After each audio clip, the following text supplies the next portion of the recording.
ಆತ್ಮೀಯ H16 news ಅರ್ಥಾತ್ ಸೀತಾರಾಮ್ ನ್ಯೂಸದ ವೀಕ್ಷಕರೇ, ನಾನು ನಿಮ್ಮವ ಎಂ ಆಯುಧ ಮಲ್ಲಪ್ಪ ಜೊತೆಯವರು. ತಾವು ಈಗ ಸುದ್ದಿಗಳ ಲೋಕಕ್ಕೆ ಎಂಟ್ರಿ ಹೊಡಿತಾ ಇದ್ದೀರಿ.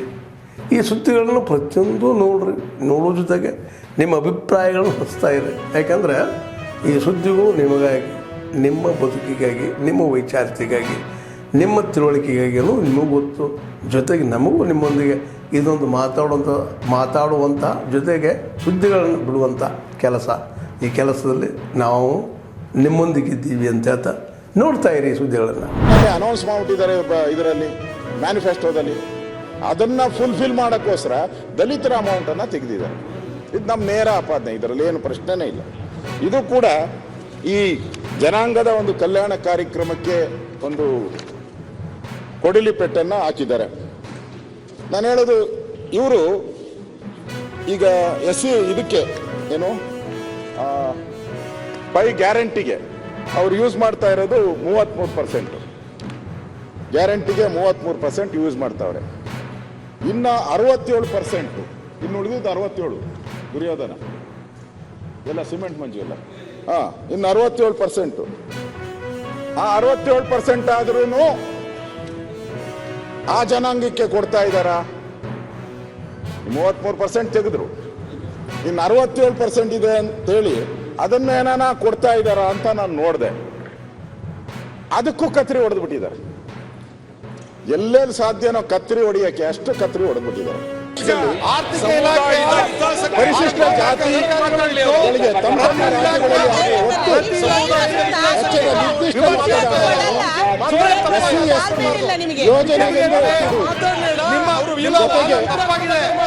ಪುರಸ್ಕೃತ ಯೋಜನೆಗಳಿಗೆ ಬಳಕೆ ಮಾಡ್ತಾ ಇದ್ದಾರೆ. ಅದು ಸ್ವಲ್ಪ ಅದರ ಕೆಲವು ಭಾಗಗಳನ್ನ ಕೇಂದ್ರದ ಪುರಸ್ಕೃತ ಯೋಜನೆಗಳಿಗೆ ರಾಜ್ಯದ ಪಾಲು ಭರಿಸುವಂಥದ್ದಕ್ಕೆ ಅವರು ಈ ಬಡ್ಜೆಟ್ ಅಲ್ಲಿ ಅವ್ರು ಕೊಡ್ತಾ ಇದ್ದಾರೆ.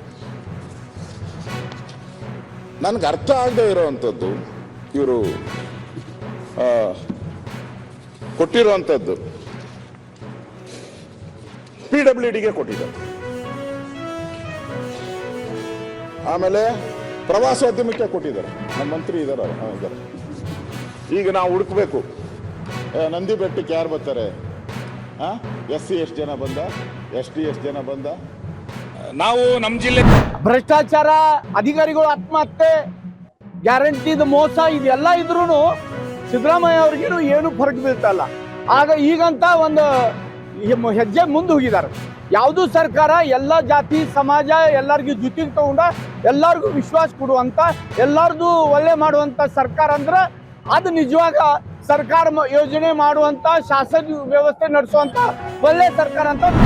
ಹಿರಿಯ ರಾಜಕಾರಣಿಗಳ ಅಧ್ಯಕ್ಷರೇ, AG ಕೊಡ್ಗೆಯವರಂತ ಹಿರಿಯ ರಾಜಕಾರಣಿಗಳು, ಡಾಕ್ಟರ್ VS ಆಚಾರ್ಯ ಅಂತವರು, UT ಫರೀದ್ ಅಂತವರು, ವಸಂತ್ ಬಂಗೇರ್ ಅಂತವರು, ಅಮರನಾಥ್ ಶೆಟ್ಟಿ ಅಂತವರು, ಅನೇಕ ಜನ ಹಿರಿಯರು ರಾಜಕಾರಣವನ್ನು ಕರ್ನಾಟಕ ರಾಜ್ಯಕ್ಕೆ ರಾಜಕಾರಣದ ಸೇವೆ ಮಾಡಿರ್ತಕ್ಕಂಥ ಜಿಲ್ಲೆಯಿಂದ ಬಂದಂತಹ ರಾಜಕಾರಣದ ವ್ಯವಸ್ಥೆ.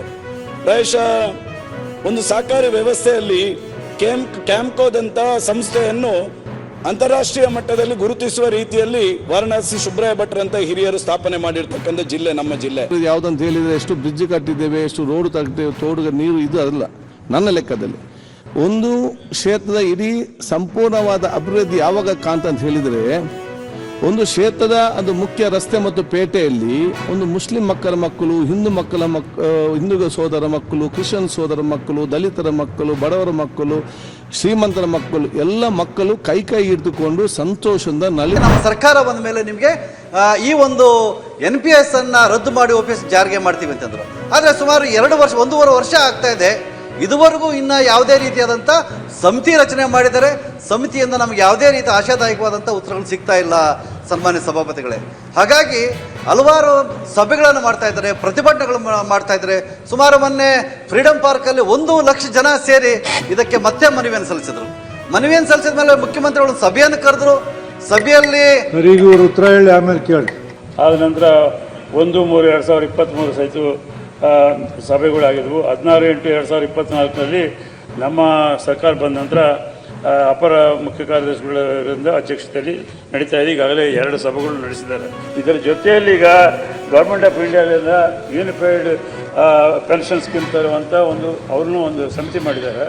ಅದರ ರಿಪೋರ್ಟ್ ಸಲುವಾಗಿ ಸಹಿತ ಕಾಯ್ತಾ ಇದ್ದಾರೆ. ಬಂದ ಕೂಡಲೇ ಅದು ಇದು ಸೇರಿಸಿ ಯಾವುದು ನಮ್ಮ ರಾಜ್ಯಕ್ಕೆ ಅನ್ವಯ ಆಗ್ತದೋ ಆ ರೀತಿಯಲ್ಲಿ ಮಾಡಬೇಕೆಂಬ ಉದ್ದೇಶದಿಂದ ಸರ್ಕಾರ ಕಾಯ್ತಾ ಇದೆ. ಆದಷ್ಟು ತೀವ್ರದಲ್ಲಿ ನಾವು ಹೇಳಿದಂಥ ಏನು ನಮ್ಮ ಪ್ರಣಾಳಿಕೆಯಲ್ಲಿ ನಾವು ಆಶ್ವಾಸನೆ ಕೊಟ್ಟಿವಿ ಅದರ ಪ್ರಕಾರ ನಡ್ಕೊಳ್ಳಿಕ್ಕೆ ಸರ್ಕಾರ ಎಲ್ಲ ಕ್ರಮಗಳು ತಗೊಂಡು. ಆದ್ಮೇಲೆ ಎಲ್ಲ ಸುದ್ದಿಗಳನ್ನು ನೋಡಿದ್ರಲ್ಲ, ಏನು ಅನಿಸ್ತು ನಿಮಗೆ? ಇದರಲ್ಲೇ ನಿಮ್ಗೆ ಲೈಕ್ ಆಗಿರ್ಬೋದು, ಡಿಸ್ಲೈಕು ಆಗಿರ್ಬೋದು, ಕಾಮೆಂಟ್ ಬೇಡಪ್ಪ ಅಂತೂ ಅನಿಸಿರ್ಬೋದು, ಕಾಮೆಂಟ್ ಮಾಡಬೇಕಪ್ಪ ಅನಿಸಿರ್ಬೋದು, ಶೇರ್ ಮಾಡಬಾರ್ದಪ್ಪ ಅನಿಸಿರ್ಬೋದು, ಅದು ಮಾಡಬೇಕು ಅನಿಸಿರ್ಬೋದು. ಏನಾದರೂ ಆಗಲಿ ಶೇರ್ ಮಾಡ್ತಾಯಿರಿ, ಈ ನ್ಯೂಸ್ಗಳನ್ನ ಹಂಚ್ತಾ ಇರಿ, ಜೊತೆಗೆ ಇದಕ್ಕೆ ಸಬ್ಸ್ಕ್ರೈಬ್ ಆಗ್ತಾಯಿರಿ ಅಂತ ಹೇಳ್ತಾ H16 ನ್ಯೂಸ್ ಅರ್ಥಾತ್ ಹೇ ಸೀತಾರಾಮ್, ಇದು ಸತ್ಯದ ಕೈಗೆ ನಡಿ. ವಂದನೆಗಳು.